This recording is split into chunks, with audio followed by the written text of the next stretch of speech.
Oh, it's such a very tough question, I guess. Sebenarnya untuk bisa pede lagi buat aku sendiri, uh, it it took like 2 years, I guess. Ya, sejak aku didiagnosa HIV positif di tahun 2012, and then I was suffering mentally pada saat itu. Jadi nggak segampang itu juga sih untuk bisa meningkatkan kepercayaan diriku sampai seperti yang sekarang kayak gitu. Hi lovers, this is Scott from Hyvee. Kali ini aku bakal ngejawab pertanyaan dari teman-teman semua yang udah di submit ke akun sosial media dari Asmaraku dan Hyvee.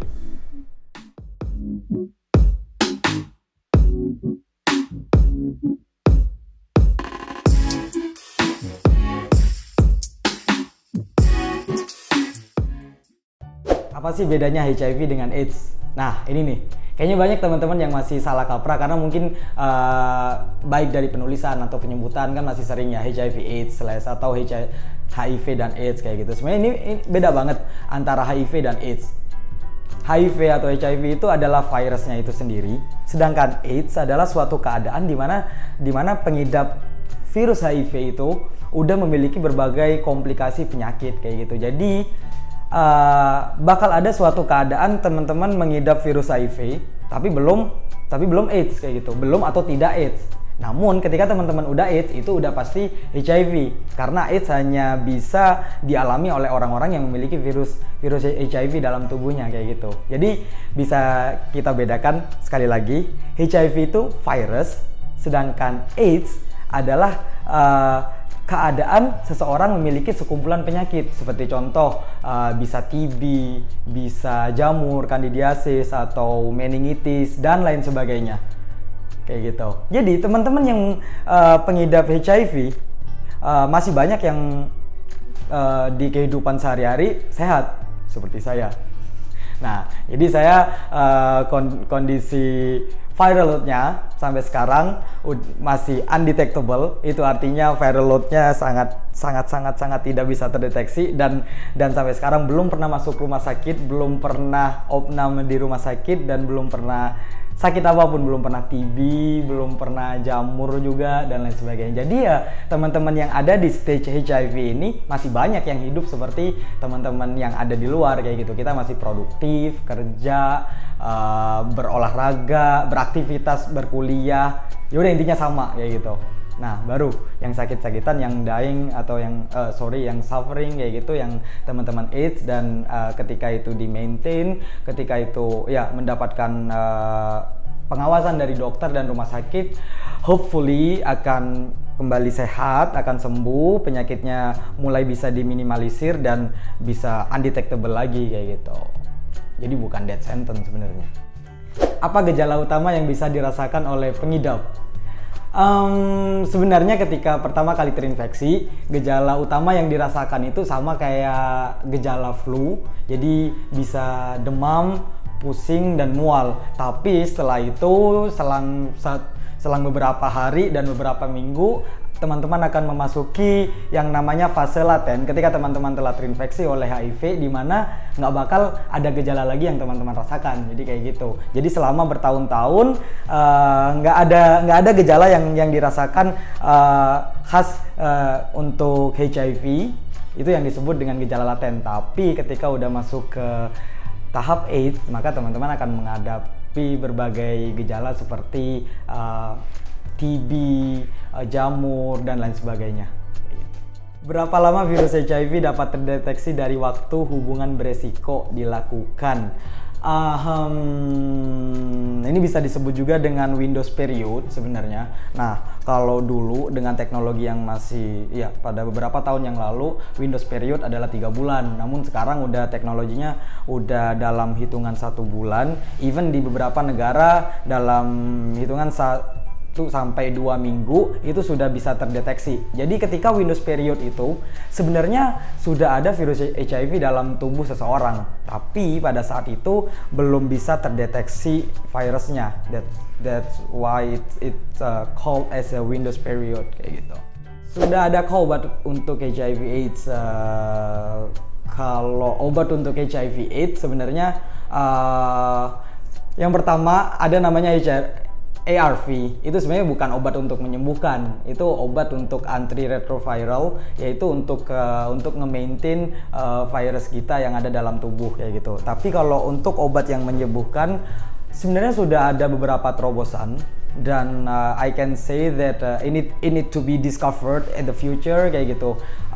Jadi udah ada beberapa yang sembuh sebenarnya dari HIV ketika dia mendapatkan cangkok dari sumsum tulang belakangnya kayak gitu. Dan tapi juga ini sebenarnya nggak bisa diaplikasikan ke semua teman-teman PHIV kayak gitu. Ini cuman bisa diaplikasikan ke special cases kayak gitu. Jadi I do hope that in the future bakal ada teknologi, bakal ada obat yang beneran bisa menyembuhkan virus HIV itu sendiri. Jadi bukan seperti ARV yang cuman bikin dia tidur kayak gitu. Partnerku terakhir VCT, hasilnya negatif. Jadi kami nggak pakai kondom. Tapi aku masih kepikiran harus gimana dong. Ya puji Tuhan kalau hasilnya negatif. Nah habis gitu gimana? Sebenarnya untuk tes VCT itu nggak cuman untuk kegiatan beresiko sekali, ketika teman-teman ngelakuin hubungan seksual dengan partner. Tapi ketika teman-teman merasa kegiatan atau gaya hidupnya sangat beresiko, maka harus secara rutin, yaitu setiap 3 bulan sekali. Atau kalau kegiatannya tidak begitu beresiko namun juga sesekali kayak gitu, bisa 6 bulan sekali. Dan yang sangat tidak beresiko, kalau memang jarang kegiatannya, bisa 1 tahun sekali untuk melakukan tes VCT. Jadi sebenarnya siapa aja, baik beresiko atau tidak, sebenarnya seharusnya rutin melakukan tes VCT untuk bisa mengetahui gimana kondisi tubuh dari teman-teman, apakah terinfeksi HIV atau tidak. Kalau mainnya sama FWB, friend with benefit, FWB, yang suka gonta-ganti pasangan, bisa nggak sih kena HIV? Ya bisa aja. Bisa aja karena unsafe sex, teman-teman nggak pakai kondom, makanya selalu safe sex, selalu gunakan alat pengaman ketika melakukan hubungan, apalagi dengan gonta-ganti pasangan, which is itu resikonya sangat tinggi sekali kayak gitu. Kalau temannya sama FWB suka gonta-ganti, bisa nggak sih? Udah kayaknya ya, udah kejawab. Sangat bisa sebenarnya. Gimana cara pencegahan HIV selain pakai kondom?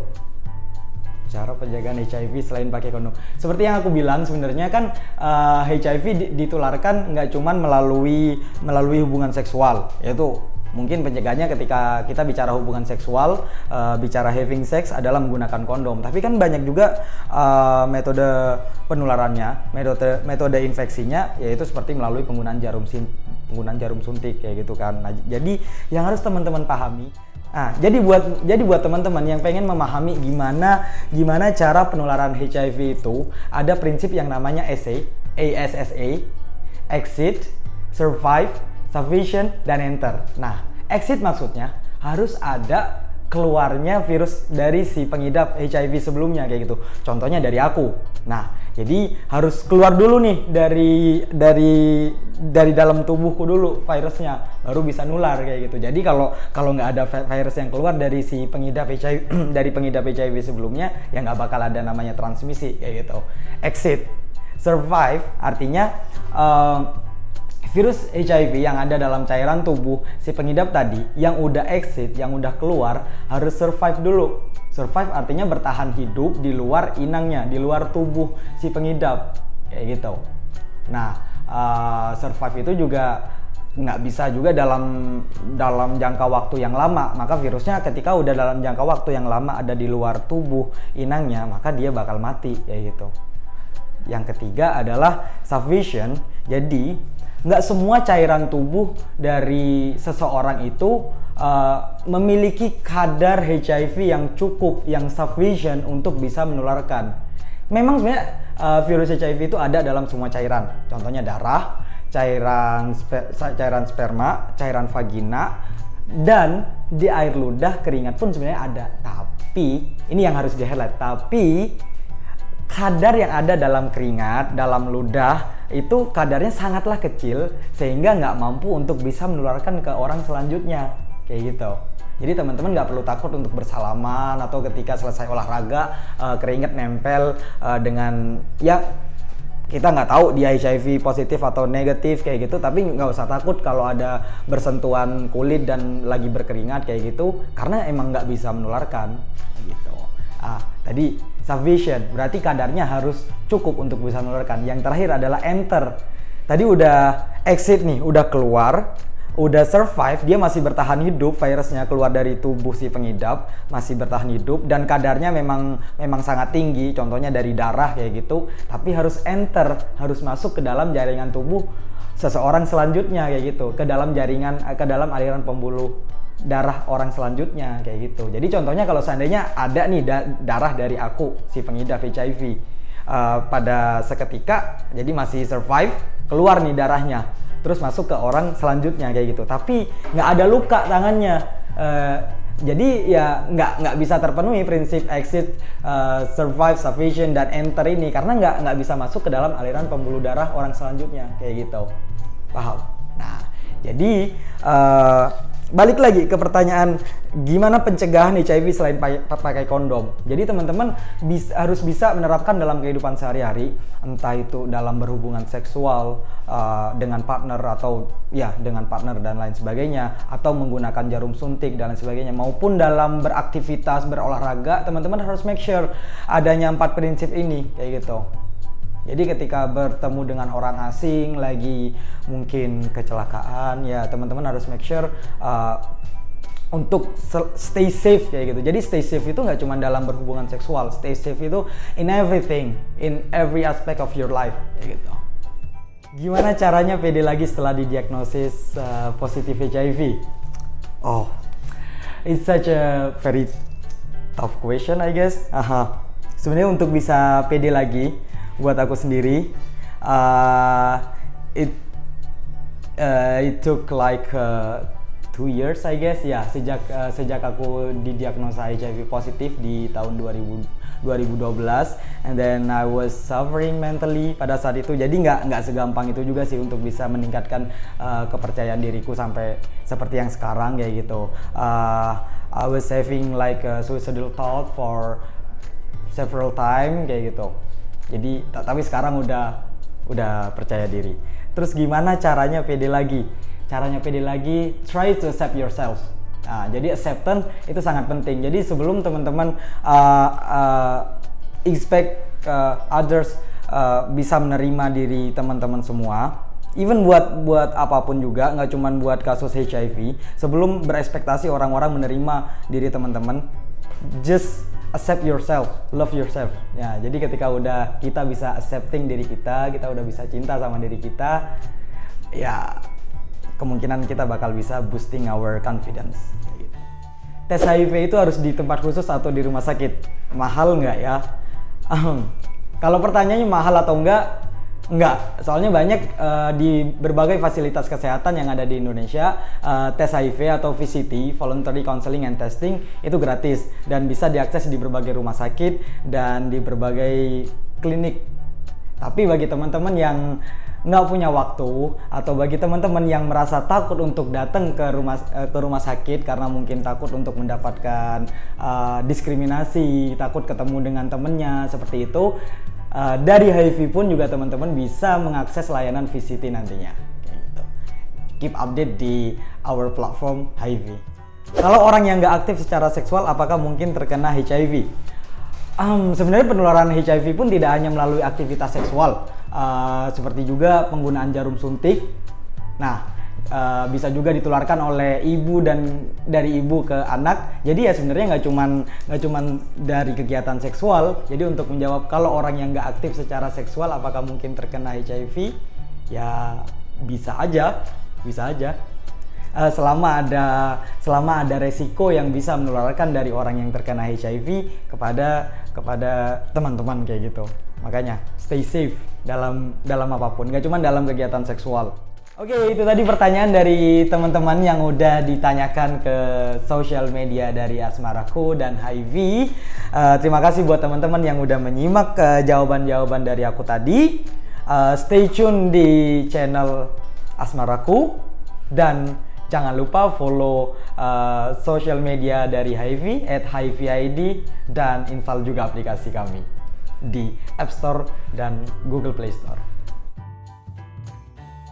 Oke, itu tadi pertanyaan dari berbagai. Oke, closing dulu lagi.